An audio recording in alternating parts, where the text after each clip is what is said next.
नमस्कार आप सभी का। मैं डॉक्टर अनंत खेतीवल्ला का जो आप केवी डायलॉग का जो सेशन है इसके पहले सेशन में स्वागत करता हूं।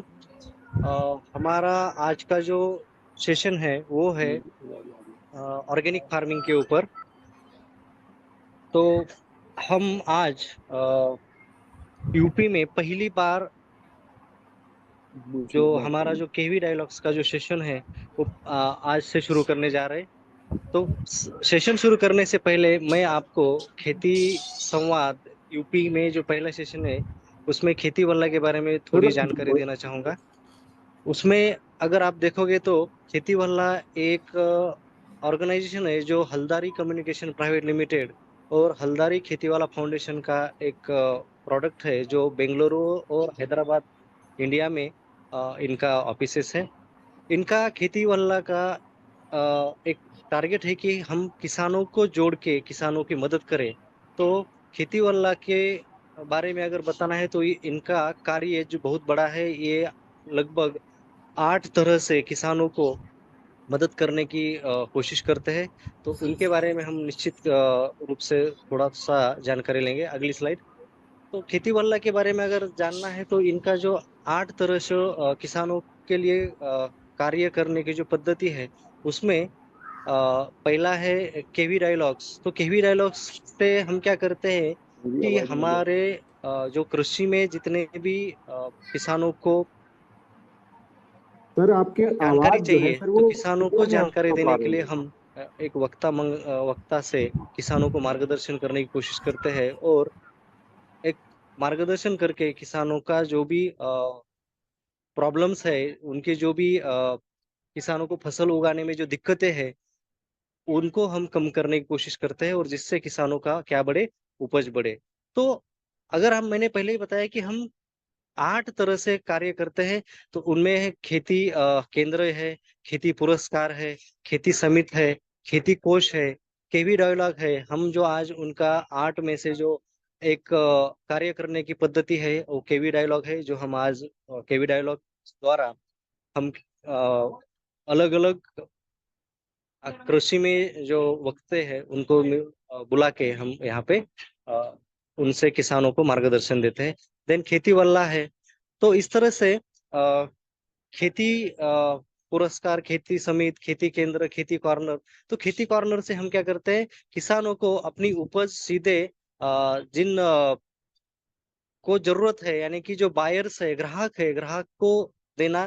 तो इससे क्या होता है, जो बिचौलिया जो पर्सन है, लोग है, उनसे हम कांटेक्ट ना करके हम किसान और ग्राहक इनको जोड़ के दोनों का इसमें क्या होता है, फायदा होता है। किसानों को डायरेक्ट ग्राहक से अपना उपज बेचने के कारण उस उनको भी मुनाफा मिलता है और ग्राहक को भी कम कीमत से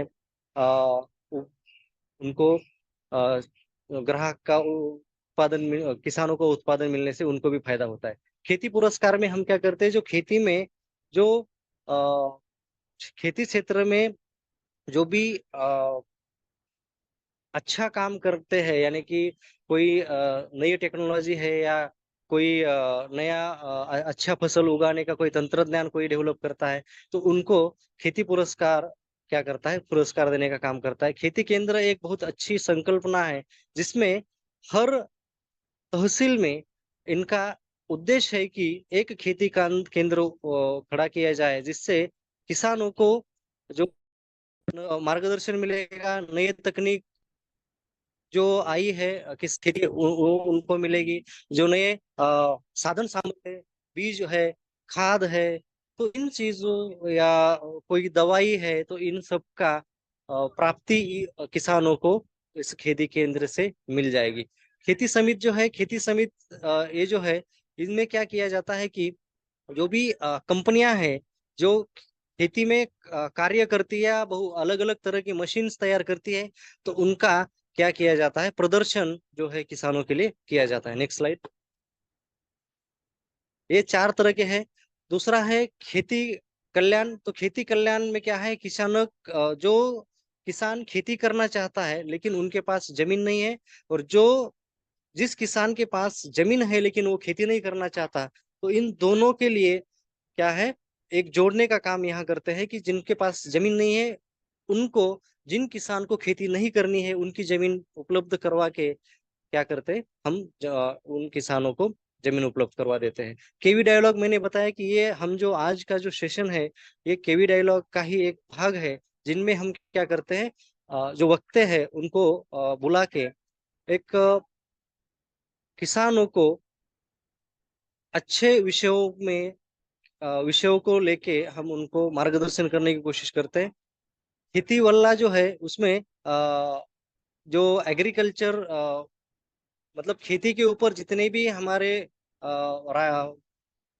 लेखक है उनसे हम क्या करते हैं, एग्रीकल्चर एक्सपर्ट से मार्गदर्शन या उनका जो लेख है वो हम इस मासिक में या मासिक पत्रिका में हम छापते हैं हर महीने। अभी फिलहाल अंग्रेजी में इनका मासिक चल रहा है, कुछ ही दिनों में हिंदी, तमिल और मराठी में भी इनका मासिक शुरू हो जाएगा, तो हमारे जो किसान भाई हिंदी पढ़ते हैं उनको भी इसका लाभ मिलेगा।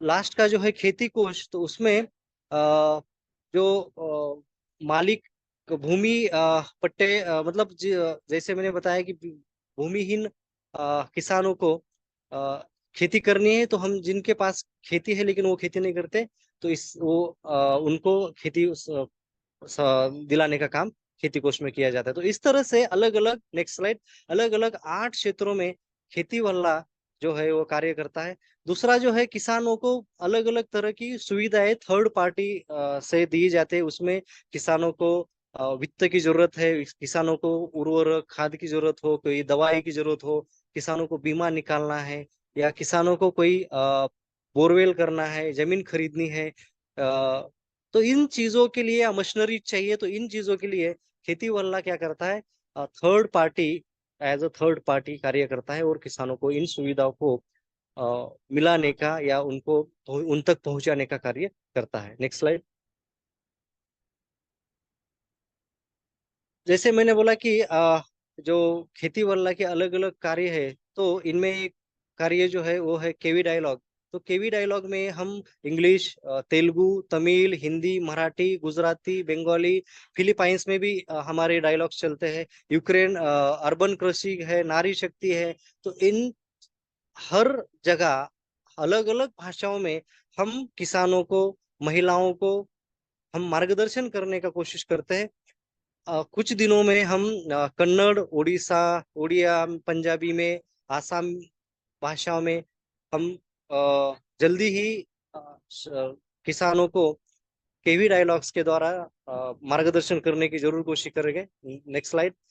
तो अभी हम यूपी में पहला सेशन करने जा रहे हैं। उससे पहले मैं थोड़ी सी जानकारी दूं कि खेती वल्ला का कुछ ही दिनों में ग्लोबल एग्री कॉन्क्लेव होने वाला है, जिसमें लगभग अलग अलग देश से लगभग 720 स्पीकर बुला के 720 सेशन के करने का एक उपक्रम है जो 15 दिन चलेगा। Next slide. और इस सेशन में अलग अलग विषयों के ऊपर अलग अलग स्पीकर्स, कोई टीचर, एग्रीकल्चर के टीचर्स होते हैं, एग्रीकल्चर खेती करने वाले प्रोग्रेसिव फार्मर्स हो सकते हैं, अलग अलग कंपनीज के एक्सपर्ट लोग हो सकते हैं, जो किसानों को और स्टूडेंट्स को क्या करेंगे, एक उचित मार्गदर्शन करेंगे। तो इसमें क्या है, हम 720 सेशन, हर सेशन 30 मिनट का होगा, तो लगभग 720 सेशन, 720 स्पीकर से कंटिन्यूअस 15 दिन आप यहाँ पे टॉपिक्स देख सकते हो। तो अलग अलग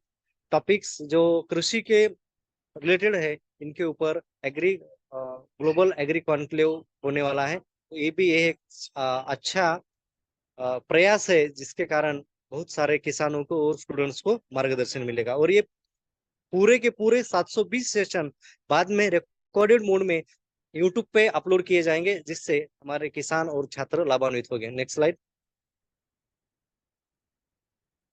ये है हमारा अंग्रेजी का मैगजीन, जिसमें हम इंग्लिश में अभी फिलहाल मैगजीन हर महीने छापते हैं। और इसमें जो वैज्ञानिक है या हमारे जो राइटर है, जो खेती के ऊपर मासिक में पत्रिका लेख देते हैं, और हम वह लेख किसानों को उपलब्ध करवाते हैं। कुछ ही दिनों में मैंने बताया कि हिंदी, तमिल, कन्नड़ और मराठी इन लैंग्वेज में भी उनका मैगजीन शुरू होने का अभी पाइपलाइन में है। Next slide.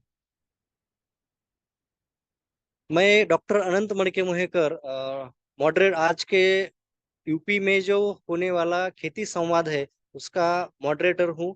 मैं doctor Anant Manike Mohekar, assistant professor, agriculture department, college of agriculture, CSMSS, Chhatrapati Sambhajinagar, Maharashtra से हूँ।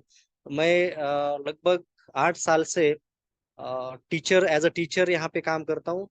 और मैं मराठी सेशन का भी मॉडरेटर हूँ। और मैं बताना चाहूंगा कि मराठी सेशन का सबसे पहला वक्ता स्पीकर मैं ही था। और मुझे खुशी है कि यूपी का जो पहला सेशन है उसका मैं मॉडरेटर हूँ।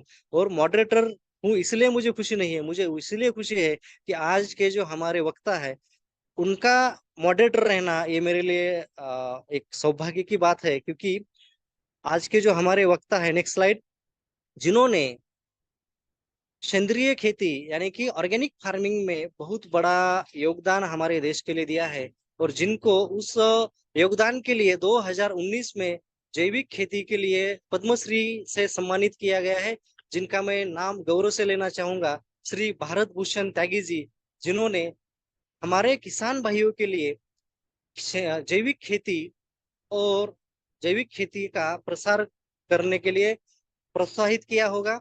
और उन्होंने जैविक खेती के लिए जो योगदान दिया है, आज हम सब लोग इसी विषय के ऊपर श्री भारत भूषण त्यागी जी से मार्गदर्शन सुनेंगे, जो किसान जैविक खेती करना चाहते हैं। कि हमें पता है कि आज बहुत किसान, जितने भी किसान हैं, बिना खाद का इस्तेमाल किए, बिना दवाई छिड़काए खेती नहीं कर सकते। तो और इस कारण, ये दवाइयों के कारण, इन केमिकल्स के कारण हमारे जो जीवन में बहुत सारे रोग है, या बहुत सारे व्याधियों से, कैंसर जैसे रोगों से हमें जूझना पड़ रहा है। कि अगर हम सेंद्रीय जैविक खेती के फसल का जो उपज आएगा उसको अगर हम खाएंगे तो निश्चित हमारा जो स्वास्थ्य है वो अच्छा रहेगा, और उससे हमारी सेहत को या हमारे जीवन में बहुत फायदा होगा। तो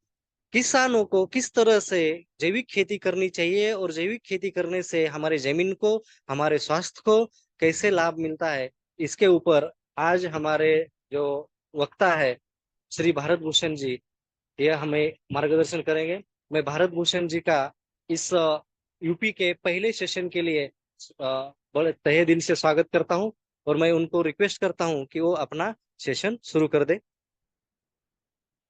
थैंक यू। हाँ, तो डॉक्टर आनंद, आपकी प्रस्तुति को मैं बहुत बहुत आपको बधाई देता हूँ। और साथ में कृषि वल्लाह के जो विजन और मिशन है उसके लिए भी बहुत बहुत शुभकामना करता हूँ। आपने मुझे बातचीत करने का मौका दिया, ये हम सभी का सौभाग्य है, और मैं इसको गौरव के रूप में स्वीकार करते हुए आपसे बात करना चाहूँगा।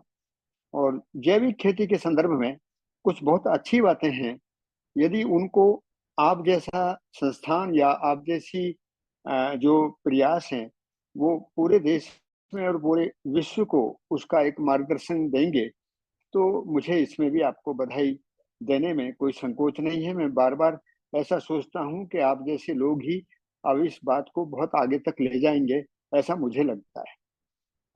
अब मैं जैविक खेती के संदर्भ में विधिवत कुछ मुद्दे आपके सामने रखूंगा। पहला मुद्दा है कि हम हरित क्रांति की समीक्षा बहुत जरूरी करें, क्योंकि हरित क्रांति की समीक्षा करने से हमको कृषि का अनुसंधान, शोध, शिक्षा और नीति के स्तर पर जो हमने सोच रखी थी, जिन परिस्थितियों के कारण हमने हरित क्रांति को अपनाया था, उन उन सभी का विश्लेषण हो जाता है। और विश्लेषण करना इसलिए आवश्यक है क्योंकि आज खेती पर एक बहुत बड़ा संकट है। प्रकृति का असंतुलन, समाज में कृषि की उपेक्षा, किसानों की कर्जदारी, स्वास्थ्य और पर्यावरण के लिए उठते हुए मुद्दे, और जो युवा भारत है, जो शिक्षित युवा वर्ग है, उसके लिए रोजगार के अवसर, इन सब चीजों को ध्यान में रखते हुए हम जब लघु और सीमांत किसानों के बारे में सोचते हैं तो उनके लिए हम क्या ऐसा कार्यक्रम दे सकते हैं ताकि भूमिहीन वर्ग भी इसी से जुड़ जाए, लघु और सीमांत किसानों को भी साथ साथ मिलकर काम करने का मौका मिले और देश में खेती एक नई दृष्टि से और नई सोच के साथ आगे बढ़े। इन सब बातों को ध्यान में रखते हुए मैं आज इसमें 3 चरण पर आपके सामने बात रखूंगा। वो 3 चरण हैं कि हमको जैविक खेती में किन किन बिंदुओं को समझना है, किन किन बिंदुओं पर हमको सीखना है और किन किन बिंदुओं को हमको करना है। अर्थात समझना और सीखना और करना तीनों क्रियाएं अलग अलग हैं। यदि हम इन तीनों क्रियाओं को सही ढंग से अलग अलग देख लेंगे तो आप जैसे जो प्रयास हैं वो बहुत बड़ा काम दुनिया के लिए कर देंगे। पहला मुद्दा है हम क्या चीज समझें जैविक खेती के लिए। तो जैविक खेती में समझने की चीज है प्रकृति के सिद्धांत और व्यवस्था। प्रकृति को जब हम अध्ययन करते हैं तो हमें पता लगता है कि धरती, पेड़ पौधे और पशु पक्षी सभी सह अस्तित्व के रूप में आपस में क्रियाशील हैं। ये क्रियाशीलता पूरकता के साथ है, गुणात्मक उत्पादन के साथ है। एक दाना हम जमीन में डालते हैं, अनेक दाने पैदा होते हैं। एक खेत में हम अनेक प्रकार की फसलों को लगा सकते हैं। हम अपने खेत में वर्टिकल सिस्टम में प्रोडक्शन डेंसिटी को बढ़ा सकते हैं। हम इकोलॉजी के साथ में खेती कर सकते हैं। तो पता ही लगा कि प्रकृति में ये मौलिक रूप में कुछ सिद्धांत हैं। सिद्धांत का मतलब है जो मनुष्य ने नहीं बनाए हैं, जो अंत तक सिद्ध हैं, जो निरंतर हैं, जिनसे प्रकृति की व्यवस्था जैसी है वैसी चलती रहती है। तो प्रकृति की व्यवस्था जो नित्य निरंतर अपने स्वरूप में चलती है, उसमें उत्पादन की क्रियाओं को हम किस तरीके से देखें, जमीन की उर्वरता का नियम क्या है, पौधों के संरक्षण का नियम क्या है, क्वालिटी प्रोडक्शन का नियम क्या है, और हम इन सभी बातों को ध्यान में रखकर यदि हम प्रकृति की व्यवस्था का अध्ययन करते हैं तो उसके मोटे तौर पर 4 सिद्धांत हमको स्पष्ट होते हैं। पहला सिद्धांत है पूरकता का सिद्धांत। पूरकता का सिद्धांत का मतलब है कि धरती, पेड़ पौधे और पशु पक्षियों में कोई भी संघर्ष नहीं है, हर जगह पूरकता है। और उस पूरकता का जो नियम है वो उपयोगिता के साथ है। अर्थात धरती पेड़ पौधों के लिए पूरक है तो पेड़ पौधे भी गल सड़कर धरती की उर्वरता को बढ़ाते हैं। इसका मतलब ये एक आवर्तनशीलता है, एक सर्कुलर सिस्टम है जिसमें हम एक बहुत बड़ी इकोनॉमी को देख सकते हैं। तो इस प्रकार से हमने ये पाया कि जो लागत आधारित खेती थी, हरित क्रांति में जो हमने इनपुट बेस्ड से एग्रीकल्चर को अपनाया और हमने खेती के जो कानून ट्रेड बेस्ड इकोनॉमी के रूप में स्वीकार किए, उनसे किसानों को कोई फायदा नहीं मिला। तो अब क्या किया जाए? अब पहला काम है कि किसानों की मानसिकता में प्रकृति आ जाए। बाजार की तरफ जो ध्यान ज्यादा गया है वो ध्यान अब प्रकृति की ओर चला जाए और प्रकृति में उत्पादन की अपनी व्यवस्था है, उसके लिए लागत की जरूरत नहीं है। कम से कम प्रयास में, कम से कम लागत में रासायनिक खेती से ज्यादा उत्पादन लिया जा सकता है, ये बात समझने की है। तो प्रकृति के सिद्धांतों को समझने का मतलब है कि खेत अपना खाद कैसे बनाता है, प्राकृतिक विधि में बायोलॉजिकल सिस्टम के द्वारा या जमीन के हैबिटेट को बनाकर रखने में किस प्रकार से कीड़े, बीमारी और खरपतवारों का नियंत्रण होता है, खेत में जो श्रम का नियोजन है वो कैसे रोजगार में बदल जाता है, एक ही खेत में हम अनेक प्रकार की फसलों को लगाकर रासायनिक खेती से ज्यादा उत्पादन कैसे ले सकते हैं। तो अंत में मैं ये बात कहूंगा कि समझने का मतलब है कम से कम लागत में अधिकतम उत्पादन, और वो उत्पादन भी गुणवत्ता युक्त हो, जिसमें देश के लिए ना तो वैज्ञानिकों को ये सोचने की जरूरत है कि जैविक खेती में उत्पादन कम होता है, और ना ही नीतिकारों को ये सोचने की जरूरत है कि जैविक खेती में उत्पादन कम होता है। अब दूसरी बात, जब हम विविधता को समझते हैं उसमें बोलते हैं कि प्रिंसिपल ऑफ डाइवर्सिफिकेशन। तो प्रिंसिपल ऑफ डाइवर्सिफिकेशन में देखने को मिलता है कि एक ही खेत में हमको अनेक फसलों को साथ साथ लगाना है। इसमें हमको क्या ध्यान रखना है कि फसलों में दूरी का नियम कैसे काम करता है, किस पौधे को किसके साथ लगाना है, किस समय में लगाना है, कितनी दूरी पर लगाना है, उसकी बीज की मात्रा क्या होगी, उसको लगाए जाने में मेरी अंत फसली जो क्रियाएं हैं वो किस तरीके से काम करेंगी, मेरा उसमें श्रम नियोजन कैसे होगा, उस फसल का बीज कौन सा होगा, ये सब तय करने का काम समझदारी का है। इसी को हम बोलते हैं कि हमको डाइवर्सिफाई क्रॉप पैटर्न को भी समझने की जरूरत है।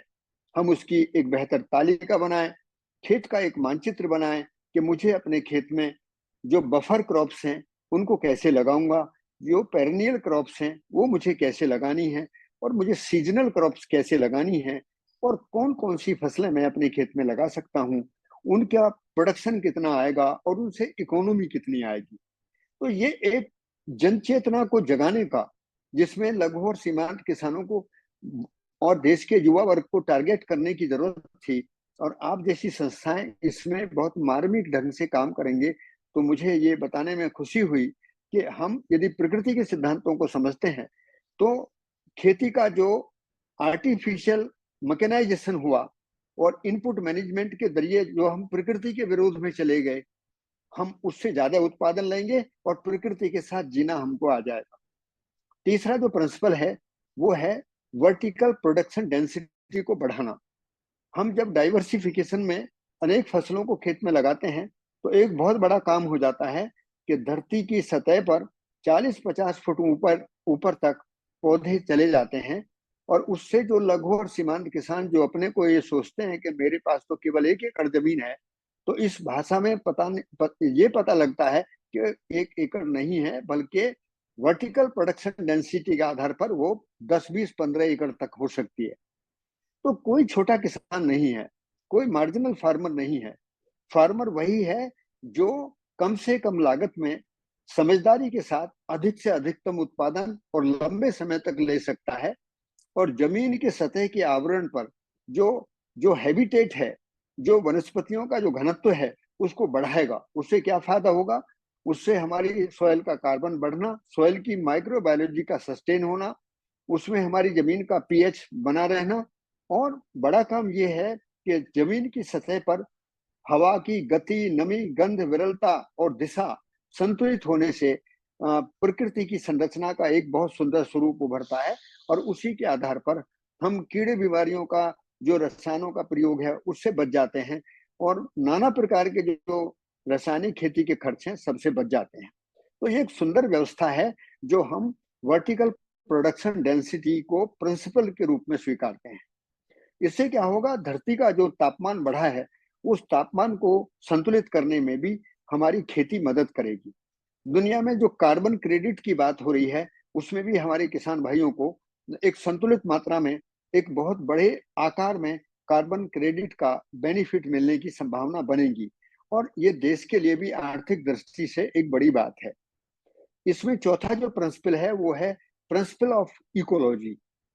तो प्रिंसिपल ऑफ इकोलॉजी का मतलब है कि जो क्वालिटी प्रोडक्शन है, जिसको हम कई बार लोकल फॉर वोकल या इस तरीके की जो लोकलिटी के साथ में स्थानीयता के साथ जोड़कर देखते हैं, तो उसका जो मूल मंत्र क्या है, इसमें हम एग्रो इकोलॉजिकल जोन के रूप में इसको देखते हैं, और जो क्लाइमेट के ऊपर निर्भर है, अर्थात उस क्षेत्र का वर्षामान, उस क्षेत्र का तापमान, उस क्षेत्र का ऋतुमान किस प्रकार से काम करता है, और उसके संतुलन में वहां पर किस प्रकार की वनस्पतियां हैं, किस प्रकार के जीव जानवर हैं, और किस प्रकार के आदमी के शरीर हैं, और वहां की संरचना में कौन से तरीके अपनाए जा सकते हैं। क्योंकि पहाड़ के तरीका अलग होंगे, मैदान के तरीके अलग होंगे, जहाँ पानी बहुत ज्यादा है वहां के तरीके अलग होंगे, जहाँ पानी बहुत कम है वहां के तरीके कम अलग होंगे। तो इस प्रकार से हम ऑर्गेनिक फार्मिंग में जो बड़ी चूक पूरे देश में हुई थी कि हमने उसके प्रिंसिपल्स, उसकी पॉलिसी, उसका गोल हमने तय नहीं किया, बल्कि हमने जो तरीके थे उनको ही पूरे देश में फैलाने की कोशिश की, और इसके कारण जो इनपुट बेस्ड सिस्टम था वो बहुत आगे किसानों को स्वीकार नहीं हुआ। तो हमने आपके सामने पहली बात रखी कि हमको सबसे पहले जो नेचर के जो प्रिंसिपल्स हैं, ऑर्गेनिक फार्मिंग जिनके द्वारा सफल होगी, आप कल को उसको प्राकृतिक खेती कहें वो भी सफल होगी, आप रसायन मुक्त खेती कहें तब भी वही सफल होगी, प्रिंसिपल सभी के लिए एक समान होंगे। अर्थात प्रकृति के सिद्धांत किसी भी पद्धति के लिए एक ही प्रकार के होंगे। उनको मैंने 4 नाम दिए: पूरकता का सिद्धांत, डाइवर्सिटी का सिद्धांत, और वर्टिकल डेंसिटी का सिद्धांत, और इकोलॉजी का सिद्धांत। अब इसके बाद में बात आती है कि अब हम अपने किसानों को खेती के लिए किस प्रकार से हम एक खेत का एक मानचित्र बनाकर ये समझाएंगे कि वो एक खेत में अनेक फसलों को कैसे लगा सकते हैं। उसके लिए time management, distance management, labour management, farm का मैकेनाइजेशन और इनपुट मैनेजमेंट, और इसके साथ साथ में सीड मैनेजमेंट, इन सारी चीजों में साथ साथ में बड़ी बात यह है कि हम अपने खेत का एक मानचित्र बनाएंगे। हमको सिंचाई कैसे करनी है ताकि कम से कम सिंचाई में हम अधिक उत्पादन ले सकें। हमको जमीन के कार्बन को कैसे स्थिर रखना है ताकि बाहर से बिना किसी लागत के हम जो क्रॉप रेसिड्यू है उसी को वहां पर भोजन के रूप में जमीन को देंगे और जमीन उसी को पचाकर अपने कार्बन को भी समृद्ध करेगी और माइक्रोबायोलॉजी को भी समृद्ध करेगी। ये ऐसी सुंदर खेती है कि जब मैं इस खेती को अब विगत लंबे समय से कर रहा हूं तो मुझे दिखता है कि खेती करने का काम कम है, लागत का काम कम है, बजट का काम कम है, समझ का काम ज्यादा है। तो समझने के आधार पर हमने प्रकृति के सिद्धांतों को समझा। दूसरी बात है कि हमने उत्पादन व्यवस्था में इसी सिद्धांत के अनुसार एक खेत में अनेक फसल लगाकर, और उसका एक सिद्धांत होगा खेत एक फसल अनेक, एक बीज से अनेक बीज पैदा करना। इस गुणात्मक उत्पादन के साथ में जो लीनियर इकोनॉमी है वो सर्कुलर इकोनॉमी में ट्रांसफर हो जाती है। अब यदि किसान भाई दूसरे फेज में काम करेंगे, दूसरा फेज क्या है? खेती को व्यवसाय के रूप में स्वीकारना। व्यवसाय का मतलब है production management, quality certification, processing, branding, packaging, और कंज्यूमर के लिए बहुत ही क्वालिटी प्रोडक्शन को एक क्वालिटी प्रोड्यूस के रूप में हम लोग उसको तब्दील करेंगे और मिलकर काम करेंगे। यही सहकार से समृद्धि होने का सूत्र है। अर्थात खेती परिवार और समाज का साझा कार्यक्रम है। अब किसान का काम नहीं है। किसान को यह समझना होगा कि परिवार से परिवार में परिवार के लिए खेती उत्पादन से लेकर और बिक्री तक का एक तंत्र स्थापित है। इस बिक्री के तंत्र में हमको बहुत ईमानदारी और पवित्रता के साथ में क्वालिटी प्रोडक्शन करना है। प्रकृति में गुणात्मक उत्पादन की व्यवस्था है, इसलिए हमको कोई डर की जरूरत नहीं है कि हमको लागत नहीं होगी तो हमारी खेती नहीं होगी। हमको केवल समझना है। वर्षा काल में जमीन अपने को समृद्ध करती है, वर्षा काल में जमीन का कार्बन बढ़ता है, जमीन की माइक्रोबायोलॉजी बढ़ती है, और वर्षा काल और ऋतु काल के बीच में यदि हम ऑर्गेनिक फार्मिंग को सही विधि से खेत की नापतोल करते हुए अनेक फसलों को साथ साथ लगाएंगे तो मैं ये आपको विश्वास दिलाता हूं पहले ही वर्ष में लागत कम से कम होगी और उत्पादन रासायनिक खेती से बहुत ज्यादा होगा। ये बात कृषि वल्लाह की टीम बहुत आसानी से पकड़ ले। और मैं बहुत निवेदन पूर्वक, क्योंकि मैं प्रयोगकार किसान हूं, भाषा से जरूर कई बार लोग ऐसा समझते हैं कि मैं कोई वक्ता हूं या मैं कोई ट्रेनर हूं, लेकिन सही बात यह है कि मैं एक प्रयोगधर्मी किसान हूं। जो प्रयोग से निकलता है वो विश्वास पूर्वक अपने देश के सामने, अपने किसानों के सामने और आप जैसे मनुष्यों के सामने उस बात को रखता हूं। इसके बाद में मैंने जो आपसे रखा वो गहरा मुद्दा है कि एक तो उत्पादन बढ़ गया, ये हमको आमदनी मिली, लागत कम हो गई, ये हमको आमदनी मिली। लेकिन जो दूसरा फेस है वो फेस है हम प्रोसेसिंग और वैल्यू एडिशन को अपनाएं। प्रोसेसिंग और वैल्यू एडिशन को अपनाए जाने के लिए भारत सरकार के यशस्वी प्रधानमंत्री जी के द्वारा जो फार्मर प्रोड्यूसर कंपनी या ऑर्गेनिक सर्टिफिकेशन या ऑर्गेनिक को प्रोजेक्ट मैनेजमेंट के जरिए पूरे देश में चलाया गया, उसमें महाराष्ट्र सरकार के साथ में शेतकारी सिस्टम में जिस प्रकार से राज्य सरकार के द्वारा जो प्रयास हैं, मैं महाराष्ट्र सरकार की भी बहुत सराहना करता हूं। इसलिए केंद्र सरकार और राज्य सरकार के समन्वय से खेती में परिवर्तन और किसानों की आमदनी बढ़ाने की जो संकल्पना उभर रही है, उसमें कृषि वल्लाह की टीम बहुत बड़ा काम कर सकती है। हम लघु और सीमांत किसानों तक ये संदेश पहुंचा सकते हैं।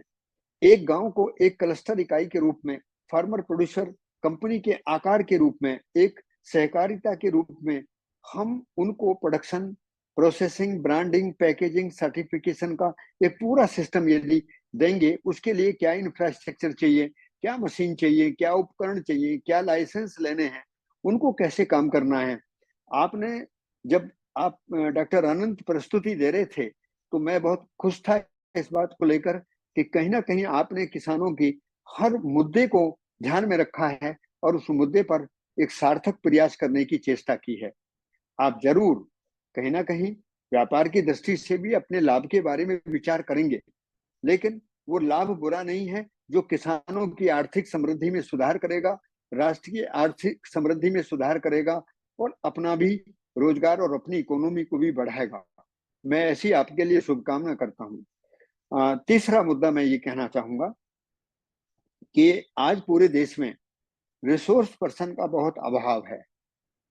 हम बजट के आधार पर एक कार्यक्रम सुनिश्चित करते हैं और उस कार्यक्रम को जब धरती पर फैलाने की कोशिश करते हैं तो उसके लिए ना तो हमारे पास बहुत अच्छा कंटेंट है और ना ही हमारे पास उस कंटेंट को डिलीवर करने के लिए बहुत अच्छे रिसोर्स पर्सन हैं। तो आपसे मेरा निवेदन है कि आपकी पूरी टीम अलग अलग राज्यों में अलग अलग भाषा में लोकल स्तर पर, गांव के स्तर पर किस प्रकार से एक सार्थक बात को हम पहुंचा सकें, इसके लिए एक लोकल रिसोर्स पर्सन के रूप में विद कंटेंट आप उनको एक यूनिफॉर्म सिलेबस देंगे, एक बातचीत करने का आधार देंगे और उनको ये विश्वास दिलाएंगे कि वो बहुत अच्छी जैविक खेती कर सकते हैं।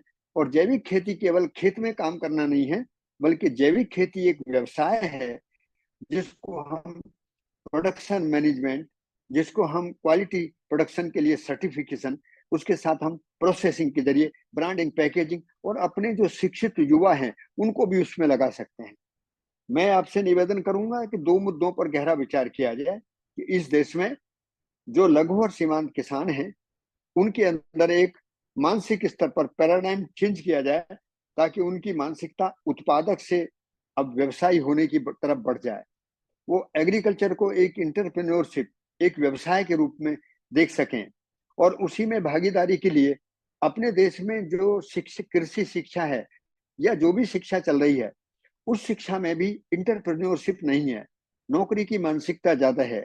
इसलिए हम उसको भी रोजगार परक कैसे बनाएं, इसलिए ऐसे वोकेशनल कोर्स और छोटे छोटे कोर्स आप पूरे देश में लागू करें जो कृषि वल्लाह की टीम के पास में छोटे छोटे कंटेंट, छोटी छोटी बुकलेट और इस तरीके के संदेश हों जो हर भाषा में जाएं, जिसके आधार पर हम युवाओं को बताएं कि इंटरप्रेन्योरशिप और स्टार्टअप के जरिए आप बहुत अच्छा पैकेज इस एग्रीकल्चर सेक्टर में ले सकते हैं और अपने देश के लिए भी अच्छा काम करेंगे और अपने लिए भी अच्छा काम करेंगे और नौकरी की भूख में नहीं रहेंगे बल्कि नौकरी देने वाले बनेंगे और नौकरी की मानसिकता से देश को निकालकर एक स्वावलंबन के आधार पर आगे लेकर बढ़ेंगे।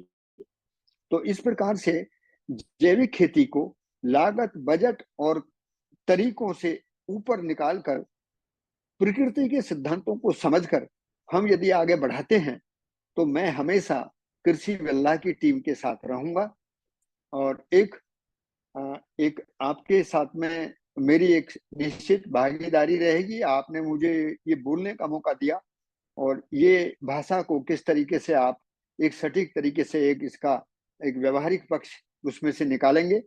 कई बार बहुत सारी चीजें हैं, नियम और सिद्धांतों को समझने में लोगों को थोड़ा भारी भी लगता है, लेकिन ये चीजें बहुत सरल हैं। इनको किसान भाई जब हम चर्चा करते हैं तो बहुत आसानी से समझ सकते हैं। और अंत में मैं बस एक संदेश आपको देना चाहूंगा कि पूरी दुनिया में एग्रो इकोलॉजी को लेकर, सस्टेनेबिलिटी को लेकर और सर्कुलर इकोनॉमी को लेकर बहुत बड़ी चर्चा हो रही है, लेकिन यदि मानसिक रूप से कोई पैराडाइम शिफ्ट नहीं होगा तो हमारे पास केवल शब्द रहेंगे, कोई कार्यक्रम नहीं बन पाएगा, कोई कार्य योजना नहीं बन पाएगी। इसलिए एग्रीकल्चर को आधार मानकर कैसे सर्कुलर इकोनॉमी का प्रारूप उभरता है, कैसे हम लीनियर इकोनॉमी को सर्कुलर इकोनॉमी में ट्रांसफर कर सकते हैं, कैसे हम जो 5 ट्रिलियन इकोनॉमी बनाने की बात कर रहे हैं कैसे हम उसमें सफल हो सकते हैं, उसका बेस एग्रीकल्चर है। कृषि वल्लाह की टीम को इस पर गहरा चिंतन और मंथन करने की जरूरत है। हम बिल्कुल तन मन धन से आपके साथ हैं। दूसरी बात मैंने कही थी कि जो सस्टेनेबिलिटी है उसका मतलब भी यही है कि जिस देश की विचारधारा में स्थिरता आ जाएगी, जिस देश का जनमानस की चेतना जागृत हो जाएगी, जो अभी बाजार की अस्थिरता से जूझ रही है, जब वो प्रकृति की व्यवस्था के साथ जीना सीखेंगे तो वो दुनिया को संदेश देंगे कि दुनिया प्रकृति की व्यवस्था को समझकर जीना ही सस्टेनेबिलिटी है। सस्टेनेबिलिटी अलग से कोई विषय नहीं है। स्थिरता का मतलब है प्रकृति की व्यवस्था को हमने समझा, उसके साथ जीने का इरादा हमने बना लिया। ये बना लेने ही हमारी सस्टेनेबिलिटी का पक्का आधार है।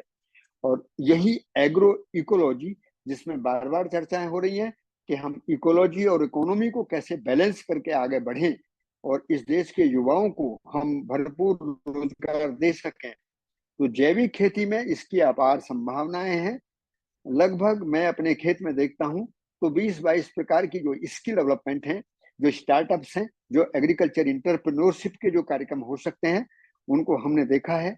हम पूरे देश के युवाओं को उसमें उसको सिखाने में, समझाने में, कराने में हम पूरा प्रयास करेंगे। कृषि वल्लाह की टीम के साथ मैं हमेशा तैयार रहूंगा।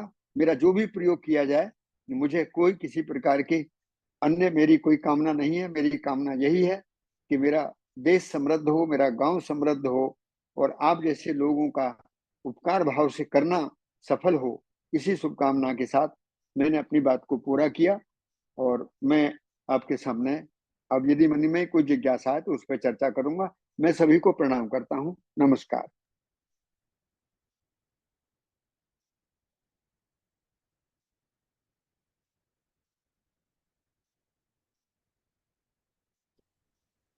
धन्यवाद। आपने पी का जो पहला संवाद का जो सेशन है उसमें पूरे किसान भाइयों को सेंद्रिय खेती किस तरह से की जाती है, आपने अपना जो खुद का अनुभव है वो साझा किया। उसके लिए केवी डायलॉग्स की जो पूरी टीम है उनकी तरफ से और मेरी तरफ से मैं आपको धन्यवाद देता हूँ। आपने बहुत सारी चीजों को अ, अच्छे से विस्तार से बताया है कि हमें आने वाली जो पीढ़ियां है उनको शुद्ध खाना देना है तो हमें सेंद्रिय खेती की तरफ मुड़ना जरूरी है। और हमारा दो उद्देश्य है, एक तो हमें शुद्ध खाना तैयार करना है और उसमें दूसरा है कि हमें सभी को खाना उपलब्ध करवाना है, क्योंकि बढ़ती हुई जनसंख्या ये भी एक बहुत बड़ा प्रॉब्लम है।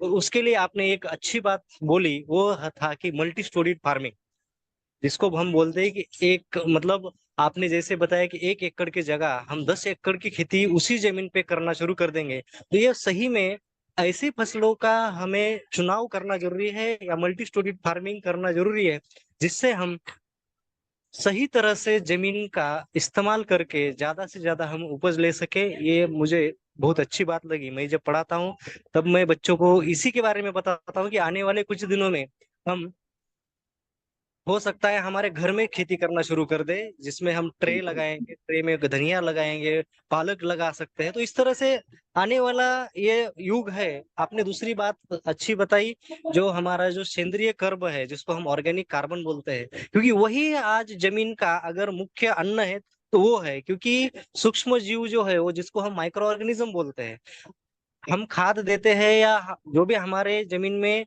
न अन्न द्रव्य है वो सूक्ष्म जीव के कारण ही उपलब्ध मात्रा में हमारे फसल को मिलते हैं। तो हमें हमारे जमीन को अगर जिंदा रखना है तो सबसे पहला हमें कार्य करना पड़ेगा, जो हमारे जमीन में सेंद्रिय कर्ब। आज अगर हम देखेंगे हमारे भारत की जो खेती है उसमें 0.5 मतलब आधा प्रतिशत भी सेंद्रिय कर्ब नहीं है। अगर हम आइडियल सॉइल या अच्छी जमीन की बात करते हैं तो उसी जमीन को आइडियल सॉइल या अच्छी जमीन बोला जाता है, जिसमें 5% कर्ब है, सेंद्रिय कर्ब है। तो ये भी हमारे किसान भाइयों को ध्यान देना जरूरी है। खाली खाद देने से, खाली कोई दवा छिड़काने से आपका उपज नहीं बढ़ेगा। हमें जमीन में सेंद्रिय कर्ब को भी बढ़ाना जरूरी है। तो इन चीजों को हमें ख्याल रखते हुए आज खेती करनी है और हमारा उपज बढ़ाने की कोशिश करने हैं। अगर हमारे जो श्रोतागण है उनमें से किसी को सर को कोई क्वेश्चन या उनसे कोई और मार्गदर्शन चाहिए तो आप चैट बॉक्स में लिख सकते हैं या आप अनम्यूट करके सर को कोई सवाल भी पूछ सकते हैं। तब तक मेरा एक सवाल है सर जी, अगर जी आप बिल्कुल। जैसे आपने बोला कि हमें मल्टी स्टोरी फार्मिंग जिसको हम बोलते हैं कि हम बहुमंजिला पौधारोपण कर सकते हैं, उसमें अगर कोई आपका एक्सपीरियंस है तो, क्योंकि आप बहुत एक्सपीरियंस्ड है, तो हमें जरूर उसके ऊपर थोड़ा सा मार्गदर्शन दे दीजिए। हाँ देखिए, वो बहुत सरल है। जब हम अ, खेत एक और फसल अनेक में प्रिंसिपल ऑफ डाइवर्सिफिकेशन का प्रयोग करते हैं, तो उसमें अनाज, दाल, तेल, फल, सब्जी, मसाले, जड़ी बूटी, पशुओं के लिए चारा, इमारत की लकड़ी, बहुत सारी चीजों को उसमें जोड़ते हैं, क्योंकि हमको उपयोगिता के साथ उत्पादन करना है। तो अब ये देखने में आया कि हर पौधे में अपनी एक उसका एक विस्तार है, उसकी एक ऊंचाई है। उसके उस विस्तार और ऊंचाई को ध्यान में रखते हुए हम जब उन सबको खेत में जगह देते हैं, तो धीरे धीरे देखने में ये आता है कि हर पौधा अपने आकार को लेते हुए, जैसे कोई टिम्बर प्लांट है वो 40-50 फुट तक जाएगा, हॉर्टिकल्चर प्लांट है वो 40 फुट तक जाएगा, और उसके नीचे भी कोई 25-30 फुट तक जाएगा, कोई 10 फुट तक जाएगा। तो इसके इसका ये देखने में आया कि जितने भी हॉर्टिकल्चर क्रॉप हैं, इनके साथ में जो पूरक फसलें हैं वो कंद वाली फसलें हैं। जितनी अनाज वाली चीजें हैं इनके साथ में दलहन जो है इनके लिए पूरक है। सब्जियां लगभग सभी के लिए पूरक हैं। तो ये पूरकता के सिद्धांत में इन फसलों को जब हम चार्ट आउट करते हैं, तो हमको वर्टिकल डेंसिटी बढ़ानी नहीं पड़ती, बल्कि जब एक खेत में अनेक फसलें लगाते हैं तो प्रोडक्शन भी बढ़ता है। और प्रोडक्शन के लिए जो जो इकोलॉजी है, खेत की जो इकोलॉजी है, वो वर्टिकल डेंसिटी में बढ़ जाती है।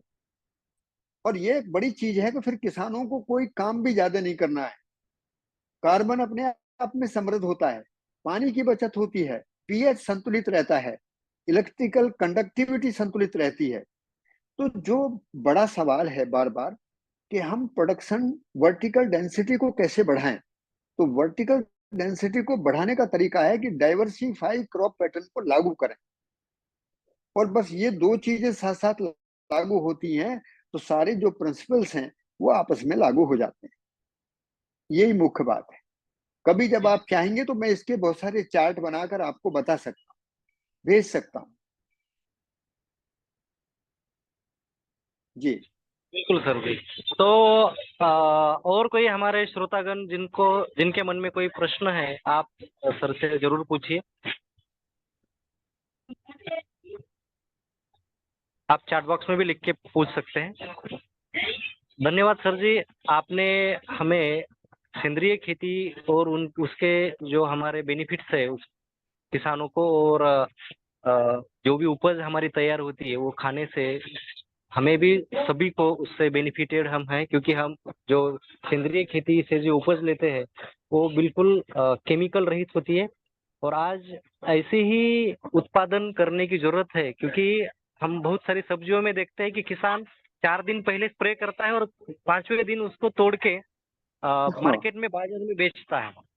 और बिल्कुल। वो दवाइयाँ ऐसी होती है, जिस तरह से मैं बताऊं, जैसे इमामेक्टिन बेंजोएट है, ये भी बहुत घातक दवाई है, 15-15 दिन बहुत तक बहुत रहती बहुत है। बहुत ऐसी बिल्कुल। दवाइयाँ है जो महीना महीना, जिसके रेसिड्यूज प्लांट में, मतलब कीड़ा उसको खाता नहीं है 15 महीने महीने तक।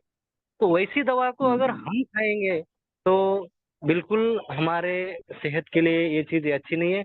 तो भारत सरकार भी सेंद्रिय खेती करने के लिए हम लोगों को प्रोत्साहित करता है। बहुत सारी उन्होंने भी किसानों के लिए योजनाएं रखी है। तो सभी बिल्कुल। किसानों को इस योजनाओं का लाभ लेना चाहिए और केंद्रीय खेती की तरफ बिल्कुल बढ़ना जरूरी है हमें, क्योंकि हमारे पीढ़ी को अगर हमें सेहतमंद रखना है तो ये हमें पहला स्टेप लेना पड़ेगा। धन्यवाद सर, एक आपने एक हमें एक एक संदेश छोटा सा मैं और आपको देना चाहूँ। बिल्कुल सर। छोटी सी बात है।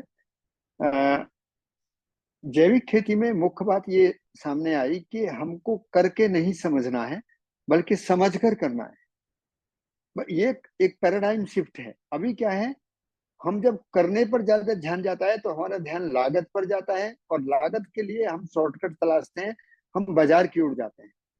लेकिन जब हम समझने पर ध्यान देते हैं तो हमें उनके सारे उपाय प्रकृति में दिखने लगते हैं।